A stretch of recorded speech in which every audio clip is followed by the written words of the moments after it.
بسم اللہ الرحمن الرحیم۔ اس ویڈیو میں ہم ذکر کریں گے کہ دومۃ الجندل کسے کہتے ہیں اور رسول اکرم صلی اللہ علیہ وآلہ وسلم کی کفار کے ساتھ جنگ کے احوال بیان کریں گے۔ غزوہ بنی نصیر 3 ہجری میں ہوا، جس کا سبب یہ ہوا کہ جب ہمارے پیارے نبی صلی اللہ علیہ وآلہ وسلم مدینہ طیبہ ہجرت فرما کر تشریف فرما ہوئے تو یہودیوں کے 2 قبیلوں نے جو مدینہ طیبہ کے باہر رہتے تھے آپ سے عہد کیا کہ ہم آپ کے موافق رہیں گے اور آپ کے لیے کوئی برائی نہیں کریں گے۔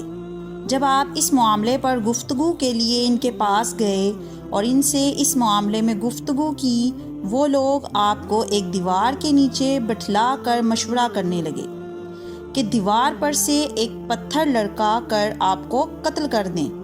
آپ صلی اللہ علیہ وآلہ وسلم کو وحی سے اطلاع ہو گئی۔ آپ صلی اللہ علیہ وآلہ وسلم اٹھ کر مدینہ تشریف لے گئے۔ آپ نے کہلا بھیجا کہ تم نے اپنے عہد کو توڑا ہے، یا تو 10 دن کے اندر نکل جاؤ ورنہ لڑائی ہوگی۔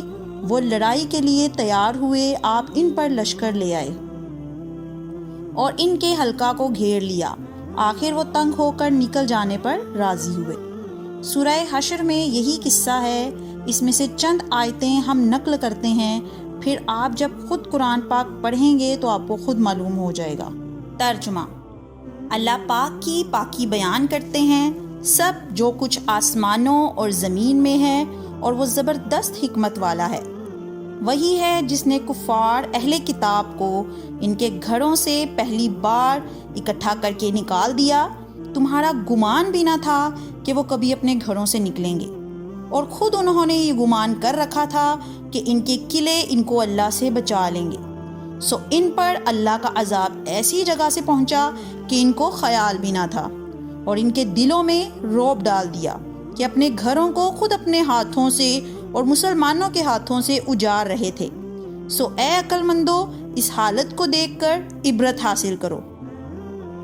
پھر آگے چل کر اللہ تعالیٰ سورہ حشر میں فرماتے ہیں، ترجمہ: یہ اس سبب سے ہے کہ ان لوگوں نے اللہ اور اس کے رسول کی مخالفت کی ہے، اور جو شخص اللہ کی مخالفت کرتا ہے تو اللہ تعالیٰ اس کو سخت سزا دینے والا ہے۔ اس بات کو اچھی طرح سمجھ لو اور ذہن نشین کر لو کہ جو شخص اللہ اور اس کے رسول کی مخالفت کرتا ہے، اس کو اللہ تعالیٰ دنیا میں بھی ذلیل کرتے ہیں اور آخرت میں بھی اس کے لیے دوزخ کا عذاب ہے۔ جنگ احد سے واپس جاتے ہوئے کافر کہہ گئے تھے کہ سال آئندہ بدر پر پھر لڑائی ہوگی۔ جب وہ زمانہ قریب ہوا تو کافروں کو بدر تک جانے کی ہمت نہ ہوئی۔ انہوں نے یہ سوچا کہ ایسی تجویز کرنی چاہیے کہ ہمارے پیارے نبی صلی اللہ علیہ وآلہ وسلم بھی بدر نہ جائیں تاکہ ہم کو شرمندگی نہ ہو۔ چنانچہ انہوں نے ایک جاسوس کو مدینہ منورہ بھیجا کہ مسلمانوں میں جا کر یہ خبر پھیلائیں کہ کافروں نے فوج جمع کی ہے۔ مسلمان تو صرف اللہ سے ڈرتا ہے، وہ کافروں کی زیادتی سے تو نہیں ڈرتا۔ انہوں نے سن کر کہا، حسبنا اللہ ونعم الوکیل، ہماری مدد کے لیے اللہ کافی ہے۔ آپ 1,500 آدمیوں کو ساتھ لے کر بدر تشریف لے گئے اور چند روز قیام کیا، لیکن وہاں کوئی کافر مقابلے پر نہیں آیا۔ مسلمانوں نے وہاں تجارت میں خوب نفع حاصل کیا اور خوش و خرم واپس لوٹ آئے۔ ہمارے پیارے رسول صلی اللہ علیہ وآلہ وسلم نے سنا کہ دمشق کے قریب کچھ کفار جمع ہو کر مدینہ منورہ پر چڑھنا چاہتے ہیں۔ آپ 1,000 آدمیوں کو لے کر روانہ ہوئے۔ وہ خبر سن کر بھاگ گئے۔ آپ چند روز وہاں رہ کر مدینہ منورہ تشریف لے آئے۔ اس کو دومۃ الجندل کہتے ہیں۔ اسی سال غزوہ نبی مستلق بھی ہوا، لیکن یہاں پر بھی کافر مقابلے پر نہیں آئے اور اپنا سامان اور اہل و عیال چھوڑ کر بھاگ گئے۔ پھر اسی سال غزوہ احزاب ہوا۔ اس کو غزوہ خندق بھی کہتے ہیں۔ سورہ احزاب میں اس کا ذکر ہے۔ یہ لڑائی اس وجہ سے ہوئی کہ پہلے تو آپ کو بتایا جا چکا ہے کہ یہودیوں کے 2 قبیلوں کو جنہوں نے معاہدے کی خلاف ورزی کی تھی، ان کو ان کے قلعوں سے نکال دیا گیا تھا۔ چنانچہ انہی میں سے ان کا ایک آدمی اپنے ساتھیوں کو لے کر مکہ پہنچا اور کافروں کو لڑائی کے لیے آمادہ کیا، اور اس کے لیے بہت کوشش کی، یہاں تک کہ 10,000 کافروں کی فوج مدینہ منورہ پر حملہ کرنے چلی۔ ہمارے پیارے رسول صلی اللہ علیہ وآلہ وسلم نے مسلمانوں سے مشورہ کر کے مدینہ کے پاس خندق کھودنے کا حکم دیا اور وہاں اپنا لشکر قائم کیا۔ کفار آئے اور خوب تیر اندازی کرتے رہے۔ مسلمانوں کی طرف سے بھی اس کا جواب دیا جاتا رہا۔ ہمارے پیارے رسول صلی اللہ علیہ وآلہ وسلم نے کافروں میں تفرقہ پھوٹ ڈلوانے کی تجویز کی اور اللہ پاک نے اس میں کامیابی عطا فرمائی۔ کافروں کے اندر آپس میں تفرقہ پیدا ہو گیا اور آپس میں اچھا خاصا بگاڑ پیدا ہو گیا۔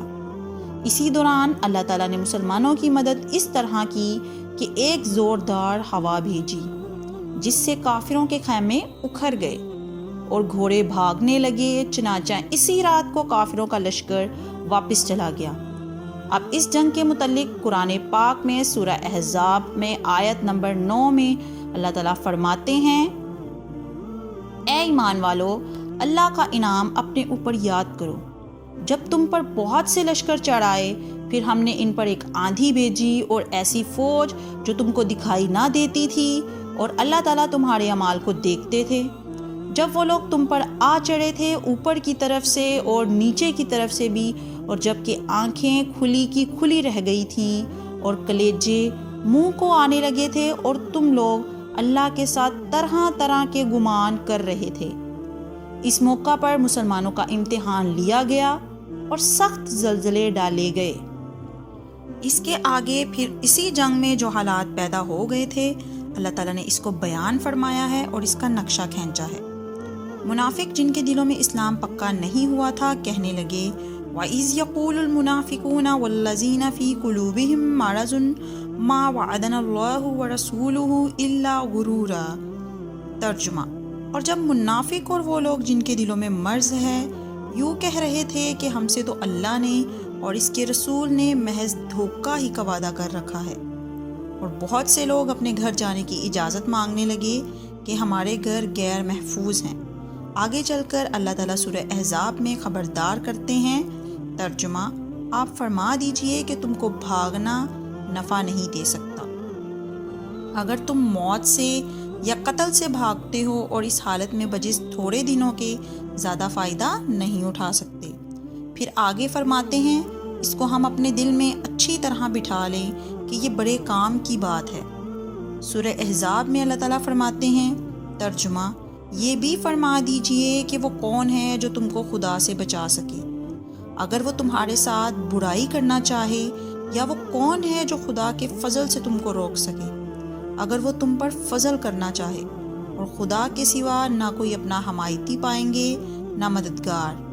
پھر آگے چل کر اللہ تعالیٰ سورہ احزاب میں فرماتے ہیں، ترجمہ، اور اللہ تعالیٰ نے کافروں کو لوٹا دیا، غصے میں بڑا ہوا کہ ان کی کچھ بھی مراد پوری نہ ہوئی، اور جنگ میں اللہ تعالیٰ مسلمانوں کے لیے آپ ہی کافی ہو گیا، اور اللہ تعالیٰ بڑی قوت والا بڑا زبردست ہے۔ مسلمان اللہ پر بھروسہ رکھیں اور ثابت قدم رہیں تو اللہ تعالیٰ ضرور مسلمانوں کو کامیاب کرتا ہے، جس طرح اس نے جنگ احزاب میں کیا، خواہ کافروں کی تعداد کتنی ہی زیادہ کیوں نہ ہو۔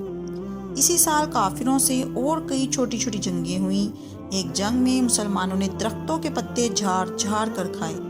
ایک جنگ میں جو سمندر کے کنارے پر ہو رہی تھی اور مسلمانوں کے پاس کھانے کے لیے کچھ نہ بچا تھا، اللہ نے ایک بہت بڑی مچھلی سمندر سے باہر نکال دی جس کو مسلمانوں نے کئی روز تک کھایا۔